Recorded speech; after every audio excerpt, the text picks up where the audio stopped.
Hej wszystkim, dla tych, którzy mnie nie znają, jestem Karolina i większość swojego życia zmagałam się z chronicznymi migrenami. Robiłam to wideo, żeby powiedzieć Wam o moim doświadczeniu, w szczególności o moim doświadczeniu z przeciwciałami monoklonalnymi CGRP, czyli Aimovigiem oraz Aiovi. Miałam migrenę od 8 roku życia. One były w miarę normalne, to znaczy były epizodyczne. Miałam migreny powiedzmy w szkole raz w tygodniu, 2 razy w tygodniu i wtedy musiałam brać leki. I te migreny przychodziły i odchodziły, do końca nie widziałam zależności, kiedy co się dzieje. Wszystko zmieniło się w 2018 roku, miałam wtedy 22 lata i zaczęłam mieć chroniczne migreny. Wcześniej byłam na diecie, która była niska w węglowodanach, to nawet nie była dieta ketogeniczna, po prostu jadłam głównie mięso, wszystkie ryby jakie są, trochę nabiału, warzywa i ogółem dieta z niskim indeksem glikemicznym. Mogłam jeść na przykład szejki proteinowe, jadłam dużo jajek, takie rzeczy. Ta dieta w pewnym momencie, jak miałam 22 lata, po prostu przestała działać, nie wiedziałam dlaczego. Moje migreny były chroniczne i miałam 30 migren na miesiąc. Zaczęłam szukać rozwiązań, byłam wtedy na ostatnim roku studiów i było mi ciężko na uniwersytecie, było mi ciężko skończyć te studia. Te leki, które przetestowałam, to były flonaryzyna, to był Divascan, przetestowałam Botox, przetestowałam leki antydepresyjne, żadna z tych rzeczy nie działała i ostatecznie zdecydowałam się przetestować Aimovig. Słyszałam, że Aimovig jest bardzo dobrym lekiem, ma bardzo wysoką skuteczność i jedyny efekt uboczny, jaki może mnie spotkać, to zatwardzenie, co nie wydawało się tak przerażające przy 30 migrenach w miesiącu. Spróbowałam Aimovigu jakoś w styczniu 2020 i miałam wrażenie, że on działa. Potem był krótki moment, w którym zastanawiałam się, czy być na Aimovigu, czy nie, ale mój ból tak bardzo się nasilił, podczas gdy zeszłam z Aimovigu, że zadecydowałam, że muszę do tego wrócić, ponieważ to była jedyna rzecz, jaką kiedykolwiek przetestowałam, która w jakimkolwiek stopniu działała. Jak miałam 23 lata, mój ból był już tak silny, że lądowałam w szpitalu przeciętnie raz w miesiącu. Były to dla mnie bardzo traumatyczne przeżycia. Nie tylko z powodu bólu, ale również z powodu tego, jak byłam traktowana w szpitalach. To znaczy byłam traktowana jak histeryczka, jak hipochondryk, jak osoba, która nie ma problemów i tylko zawraca głowę lekarzom. Dlatego, i to było około, powiedziałabym, października 2020, zadecydowałam, że zrobię wszystko, co w mojej mocy, żeby się z tego wydostać. Była taka dieta i słyszałam o tej diecie już jakiś czas temu i wiedziałam, że ja mam problemy również z jedzeniem. Miałam nietolerancję na bardzo dużo rzeczy. Zaczęło się od pomarańczy, ale potem to już były różne inne rzeczy. To była kawa, to była herbata, piwo, wino, czekolada. Potem to już naprawdę nie było widać do końca, na co mam nietolerancję, a na co nie, ponieważ głowa bolała mnie cały czas. Słyszałam o diecie, która ogółem działała na choroby autoimmunologiczne i była to dieta, która była stworzona tylko i wyłącznie z mięsa, konkretnie z wołowiny albo jagnięciny. Zdecydowałam się przejść na tę dietę w październiku 2020. Więc tak, to było wtedy, kiedy lądowałam, tak jak mówiłam, lądowałam w szpitalu. Moja diagnoza była taka, że mam polekowy ból głowy. Czyli lekarze, którzy wciskali mi leki przez ostatnie kilka lat, przepisywali mi coraz i coraz silniejsze leki przeciwbólowe. Okazało się, że to były te leki, które mi szkodzą. Jednocześnie z przepisywaniem mi często słyszałam, nie powinnaś brać tych leków. Aczkolwiek przy 30 migrenach w miesiącu nie jest to za bardzo realne i szczególnie nie jest to realne, jeżeli ktoś nie daje Ci żadnego innego rozwiązania. To znaczy, jeżeli nie dostajesz żadnych leków prewencyjnych, żadnego innego sposobu radzenia sobie z tym bólem, żeby tego bólu po prostu nie było. Czyli to było, będziesz miała 30 migren w miesiącu, nie bierz leków przeciwbólowych. I tyle. Przeszłam na tę dietę mięsożerną i przeszłam na nią, to było wtedy, jak miałam polekowy ból głowy. Tak jak to działa, to jest tak, masz migrenę, bierzesz lek i ten lek zadziała, ale następnego dnia albo tak naprawdę nawet za kilka godzin może spowodować odbicie, czyli kolejną migrenę, która jest 1000 razy gorsza i dochodzi do stanu podobrzękowego w mózgu. To jest przyczyna, dla której trafiałam do szpitala bardzo często, ponieważ tylko w szpitalu przepisywali mi sterydy, które zbijały mi ten stan podobrzękowy, czyli puchnięcie ogółem mózgu. Puchnięcie mózgu i polekowy ból głowy.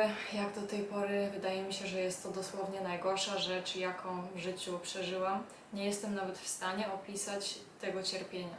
To po prostu wykracza poza moje zdolności formułowania moich myśli.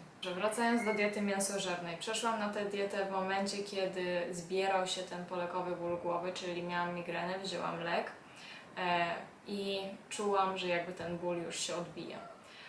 I wtedy zadecydowałam, ok, spróbuję. Na śniadanie zjadłam jakąś owsiankę, potem moja mama zrobiła kaczkę z czymś tam, więc zadecydowałam, że zjem tylko kaczkę, zjadłam 2 kaczki, żeby było wystarczająco i potem uznałam, że ok, spróbujemy, pójdę do sklepu i kupimy mięso, zrobimy z tego jakiś rosół. Więc kupiłam wołowinę, zrobiłam rosół i w momencie, kiedy wypiłam ten rosół, mój ból głowy zaczął znikać. Polekowy ból głowy to jest migrena, od której nie dało się uciec. Potworny ból głowy, od którego nie mogłam uciec, zaczął znikać. W tym pierwszym dniu uznałam, że oczywiście przejdę na tę dietę w dłuższym terminie, więc pojechałam do sklepu, kupiłam więcej mięsa i od tego czasu jadłam praktycznie tylko mięso. Próbowałam wprowadzać inne rzeczy, to znaczy próbowałam jeść wieprzowinę, próbowałam jeść ryby, próbowałam jeść owsiankę, to były tragiczne konsekwencje przez jakieś 5 dni. I różne inne rzeczy, nic nie działało. Po miesiącu spróbowałam warzyw i okazało się, że mogę jeść warzywa bez żadnych efektów ubocznych, bez żadnego bólu, więc jadłam warzywa przez kolejne 7 miesięcy. Po 7 miesiącach nagle zaczęłam dostawać bólu głowy po awokado, potem zauważyłam, że są to dosłownie wszystkie warzywa, to znaczy papryka, nie pamiętam co ja tam jadłam, jakieś zielone warzywa, rzodkiewka. Od tego momentu, i to było mniej więcej w kwietniu 2021 roku, jestem całkowicie mięsożerna i jedyne co jem to wołowina albo jagnięcina. Mogę również jeść różne inne te zwierzęta przeżuwające, ponieważ one mają inaczej skonstruowany przewód pokarmowy i kwestia jest taka, że po prostu ich mięso jest dużo czystsze i mniej toksyczne i mogę je jeść. Nie mogę jeść steków, które są dojrzewane na sucho. Jak przeszłam na tę dietę, mój ból zaczął znikać. Mój ból znikał już przy Aimovigu, więc nie wiedziałam do końca, czy zadziałały leki, czy zadziałała dieta, czy zadziałało połączenie obydwu tych rzeczy, więc zostałam na lekach oraz na tej diecie. Po kilku miesiącach, to było mniej więcej lipiec chyba 2021 albo czerwiec, zaczął mnie boleć nerw trójdzielny, czyli zaczęłam mieć stan zapalny w nerwie trójdzielnym. I działało to tak, że to był bardzo silny światłowstręt. Ten światłowstręt był szczególnie na światła sztuczne.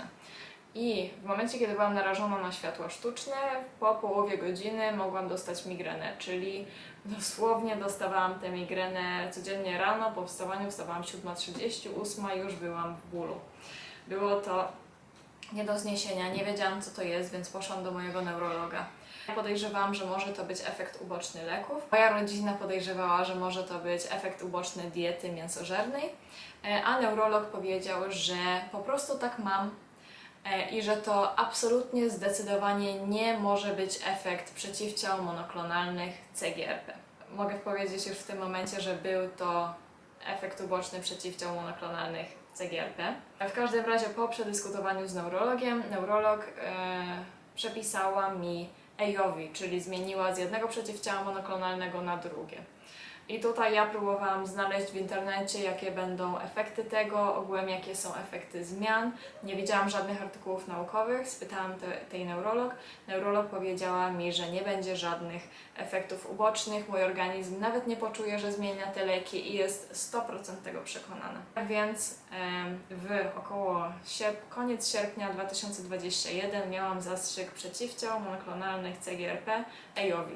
I to była ta dawka miesięczna, nie 3-miesięczna. Jak wiadomo, Te leki, zajmuje to kilka dni, aż ciało na nie zareaguje. Moje ciało zareagowało 4 dni po zastrzyku i 4 dni po zastrzyku w nocy obudziły mnie myśli samobójcze. Dosłownie obudziła mnie depresja, myśli samobójcze, stany lękowe.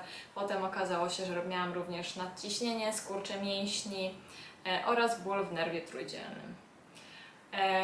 Powiązałam to oczywiście z lekami, powiedziałam to lekarzowi, lekarz powiedział, to absolutnie niemożliwe, po prostu ma Pani depresję, której nie miałam swoją drogą, dlatego mnie obudziła, ponieważ był to nowy symptom, którego absolutnie nie miałam na diecie mięsożernej. I potem przez kolejne 6 miesięcy było tylko gorzej.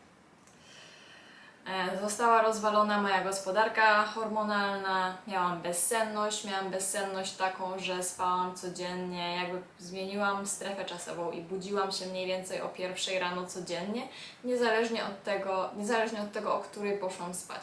Czyli poszłam spać o 19, budziłam się o 1, poszłam spać o 23, budziłam się o 1, więc zaczęłam chodzić spać o bardzo wczesnych godzinach, bo to była jedyna możliwość, żeby w ogóle mieć 8 godzin snu. Miałam światłowstręt tak silny, że kiedy budziłam się od tej 1, nie byłam w stanie w ogóle znieść światła. Czyli byłam dosłownie w masce na oczach jak obudziłam się o tej 1, to czekałam mniej więcej do 7 czy 8 rano, to była zima, aż wstanie słońce, bo wtedy byłam w stanie znieść troszeczkę światła.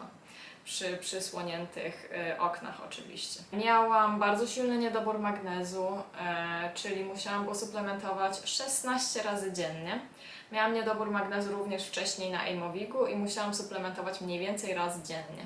Miałam drętwienie wszędzie w głowie, miałam zaburzenia czucia, na przykład w palcach. Jak przechodziłam z zimnego pomieszczenia do ciepłego pomieszczenia, to miałam bardzo silny ból nerwów tutaj w kończynach. Miałam zaburzenia widzenia, miałam zaburzenia słyszenia, miałam tutaj uczucie w klatce piersiowej, jakby nie mogła złapać oddechu, wydaje mi się, że to jest niedobór magnezu. Miałam ból mięśni, który był tak silny, że nie byłam w stanie chodzić. Nie byłam w stanie iść na 10-minutowy spacer, ponieważ potem przez tydzień bolały mnie mięśnie, miałam skurcze, miałam spazmy oraz ból głowy. Mój najgorszy efekt uboczny był taki, że miałam tak silny światłowstręt, że spędziłam 10 miesięcy w masce na oczach, czyli 10 miesięcy praktycznie cały czas w ciemności w łóżku. Byłam wtedy w Anglii, miałam pracę w Anglii, ogółem mieszkałam w Anglii, pracowałam w Anglii na czas pandemii, byłam trochę w Polsce i byłam tak chora, że byłam w Polsce. Potem mój szef powiedział, że powinnam wrócić do Anglii, więc wróciłam do Anglii. Nie byłam w stanie po 6 miesiącach, przez pierwsze 6 miesięcy, tak jak powiedziałam, po zastrzyku było coraz gorzej. W miesiącu 6 nie byłam już w stanie pracować. Wróciłam do Polski. I w miesiącu 6 to czułam takie napięcie w głowie i to napięcie zaczęło się uwalniać w tym 6 miesiącu, co wyglądało strasznie, ponieważ uwalniało się ono i przechodziło prosto w te nerwy. Więc miałam tak silny światłowstręt, że spędziłam kolejne kilka miesięcy u moich rodziców w domu, w łóżku, próbując spać i mając taką bezsenność, że budziłam się codziennie może o 3 rano, 4 rano to było późno. I przechodząc do salonu na kanapę, słuchając telewizji, ponieważ nie byłam w stanie jej oglądać i byłam cały czas w masce na oczach. I spędziłam tak kilka miesięcy. Jak wróciłam do Polski, zadecydowałam, że spotkam się z moją neurolog face to face, zobaczy ona, jak ja wyglądam i zobaczymy, co mi powie. Lekarz powiedziała mi tak, zobaczyła mnie, powiedziała, co się Pani stało. Ja powiedziałam, że to się stało po zastrzyku przeciwciał monoklonalnych, na co ona powiedziała, to jest absolutnie niemożliwe. Te leki tego Pani nie zrobiły. Jak spytałam to, dlaczego tak jest, powiedziała, tak po prostu Pani ma. I jak spytałam, i co będzie dalej, co ja mam z tym zrobić, powiedziała, taka Pani po prostu będzie. Na tym skończyła się moja przygoda z leczeniem migren oferowanym przez medycynę zachodu. Co się stało dalej? Po pierwsze, zostałam na diecie mięsożernej. Nie brałam żadnych leków, ani prewencyjnych, ani przeciwbólowych. Nie brałam tych leków mniej więcej od czerwca 2021, z tego co pamiętam. Ostro suplementowałam magnez. Po 10 miesiącach zaczęłam się czuć trochę lepiej. Był czerwiec, zaczęłam tolerować trochę światło dzienne, zaczęłam troszeczkę wychodzić na dwór. Jedno to, co mnie uderzyło najbardziej, to było to, że w tym roku nie widziałam wiosny. I dlatego, że zaczęłam wychodzić z domu dopiero w czerwcu, czyli wszystkie liście były już zielone i było już praktycznie lato, a spędziłam czas od lutego, kiedy wróciłam do Polski, do tego czerwca, dosłownie w masce 98% czasu, podejrzewam, w łóżku albo na kanapie moich rodziców przed telewizorem, słuchając telewizji. Od tego czasu cały czas jest powolna poprawa. Nadal mam światłowstręt mam bardzo silny na sztuczne światła, nie jestem w stanie ich znieść w ogóle. Żadne diody, żadne żarówki, żadne lampki, absolutnie nic. Jeśli chodzi o światło dzienne, jest coraz lepiej je toleruję. Jeśli chodzi o te światła sztuczne, moja tolerancja tutaj też troszeczkę się polepsza. To znaczy, jeżeli coś mi mignie, to nie powoduje to aż takich tragicznych efektów ubocznych, jak powodowało to wcześniej. Śpię 10 godzin dziennie, mam dosyć głęboki sen. Moje hormony się wyregulowały, czyli mam regularne cykle i mój ból podczas cykli nie jest tak silny, jak był wcześniej. Jeśli chodzi o skurcze brzucha, to są dosyć lekkie, nawet nie używam żadnego termoforu. Jeśli chodzi o migreny, boli mnie głowa trochę drugiego i trzeciego dnia. Czasami przeradza się to w migrenę, która nie jest zbyt silna. W większości przypadków dostaję jakąś taką słabą migrenę, która po prostu wysypiam się i następnego dnia już wszystko jest ok. Jeśli chodzi o niedobór magnezu, zmniejszył się on, nadal suplementuję mniej więcej 2-3 razy dziennie i to jest wystarczająco. Mam niskie ciśnienie, także nie mam już żadnych problemów z ciśnieniem. Mogę chodzić tyle, ile chcę, bez żadnych ograniczeń. Nadal mam trochę problem z ćwiczeniem, jeśli chodzi o moje mięśnie, ponieważ nadal dostaję bardzo silny ból mięśni po ćwiczeniach. Szczególnie w nogach, nie wiem dlaczego. Nie jest tak źle, jak ćwiczę ręce, albo jeśli ćwiczę brzuch, jeśli ćwiczę nogi, to jest tragedia. Mniej więcej 10 miesięcy po zastrzyku zaczęłam przeglądać artykuły naukowe, które były związane z przeciwciałami monoklonalnymi i wpadłam na artykuł, który nazywał się Zapalne komplikacje leków CGRP. Jedna osoba miała chorobę, która nazywała się Suzak, zespół Suzaka po polsku. I tam było kilka różnych chorób, ponieważ różni ludzie rozwijali różne choroby po tych lekach. Wyszukałam wszystkie te choroby, które istniały po przeciwciałach monoklonalnych i moje symptomy zgadzały się praktycznie w 100% z Suzakiem. Także w ten sposób doszłam do tego, że moja choroba autoimmunologiczna wywołana przez przeciwciała monoklonalne to najprawdopodobniej był Suzak. Teraz jak idę do lekarza, większość lekarzy podejrzewa, że rzeczywiście tak jest. Mam aktualnie skierowanie do szpitala, które kwalifikuje mnie tutaj na badania diagnostyczne w kierunku Suzaka, aczkolwiek wiem, jak wygląda leczenie Suzaka i nie wiem, czy poddawanie się diagnostyce, która jest trochę inwazyjna, jest tego warte, ponieważ jedyna korzyść, jaka byłaby dla mnie z tego, jest taka, że miałabym to na papierze. Teraz przychodzi czas na ale. Niestety przeciwciała monoklonalne bardzo osłabiły mój układ autoimmunologiczny. W czerwcu 2022 złapałam nową chorobę autoimmunologiczną, która nazywa się CIRS. To jest Chronic Inflammatory Response Syndrome i jest to choroba związana z toksynami, szczególnie z pleśnią. CIRS wpłynął również na moją gospodarkę hormonalną, tym razem na hormony tarczycy i po tym złapałam również niedoczynność tarczycy. Na ten temat zrobię osobne wideo. Jeśli podobało Ci się to wideo, proszę polub je, podziel się ze mną swoimi doświadczeniami w komentarzach, powiedz mi co myślisz, wyślij je do swoich znajomych, którzy cierpią na migreny, są na przeciwciałach monoklonalnych albo je rozważają, albo tym, którzy mają jakieś niewyjaśnione efekty uboczne przeciwciał monoklonalnych. Jeżeli masz jakieś pytania, zadaj je w komentarzach i zasubskrybuj, żeby widzieć moje kolejne wideo. Adios!